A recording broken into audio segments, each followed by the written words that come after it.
ભાજપ સરકાર અને સંગઠનને લઈને મોટા સમાચાર મળી રહ્યા છે। દિવાળી સુધી સરકાર અને સંગઠનમાં કોઈ ફેરફાર નહીં થાય। દિવાળી સુધી સીઆર પાટીલ જ રહેશે પ્રદેશ ભાજપ અધ્યક્ષ। દિવાળી સુધી મંત્રીમંડળમાં કોઈ જ ફેરફાર નહીં થાય। સરકારના મંત્રીમંડળમાં પણ કોઈ ફેરફાર નહીં થાય। પ્રદેશ ભાજપ અધ્યક્ષ પણ સીઆર પાટીલ જ રહેશે। દિવાળી સુધી કોઈ પણ પ્રકારનો સંગઠનમાં કે સરકારમાં દિવાળી સુધી ફેરફાર નહીં થાય।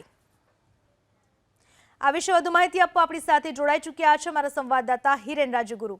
હિરેન, લોકસભા ચૂંટણીના પરિણામો આવવાના એક દિવસ પહેલા જ વિજય રૂપાણીએ એક આશંકા વ્યક્ત કરી હતી સંગઠનમાં બદલાવને લઈને, પણ હાલમાં જે સમાચાર મળી રહ્યા છે શું લાગી રહ્યું છે, શું સમાચાર મળી રહ્યા છે સંગઠન અને સરકારમાં બદલાવને લઈને? પૂનમ, જે પ્રમાણે તમે કહ્યું ત્યારથી લોકસભાની ચૂંટણી જે પૂરી થઈ ત્યારથી એક અટકળો વહેતી થઈ હતી કે હવે ઝડપથી સરકારની અંદર ફેરફાર થશે અને એ જ રીતે ગુજરાત ભાજપની અંદર પણ ફેરફાર થશે।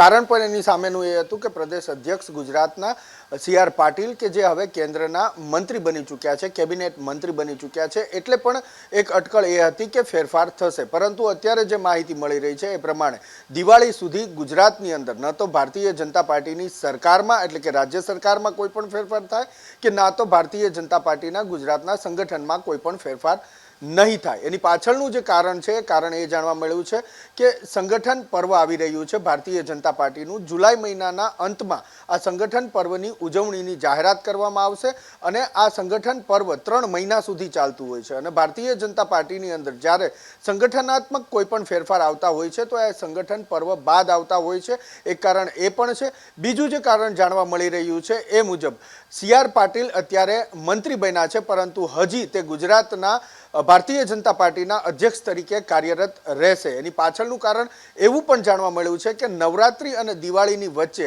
અટકી પડેલી જે સ્થાનિક સ્વરાજ્યની સંસ્થાઓની ચૂંટણી છે એ લગભગ થઈ શકે છે। આ ઉપરાંત જૂનાગઢ મહાનગરપાલિકાની ચૂંટણી પણ એ જ સમયગાળામાં થઈ શકે છે અને તેની સાથે જ રાજ્ય સરકારે જે રાજ્યની અંદર 8 નવી મહાનગરપાલિકાઓ જાહેર કરી છે તેની પણ ચૂંટણી કદાચ થઈ શકે છે। તો સીઆર પાટીલના આગેવાનીમાં ગુજરાત ભાજપ આ ચૂંટણી લડવા માંગે છે અને ત્યારબાદ જે સંગઠન પર્વ પૂરું થઈ જશે, ચૂંટણી પૂરી થઈ જશે, ત્યારબાદ સંગઠનની અંદર પણ ફેરફાર આવી શકે છે અને સરકારની અંદર પણ ફેરફાર દિવાળી બાદ આવી શકે છે।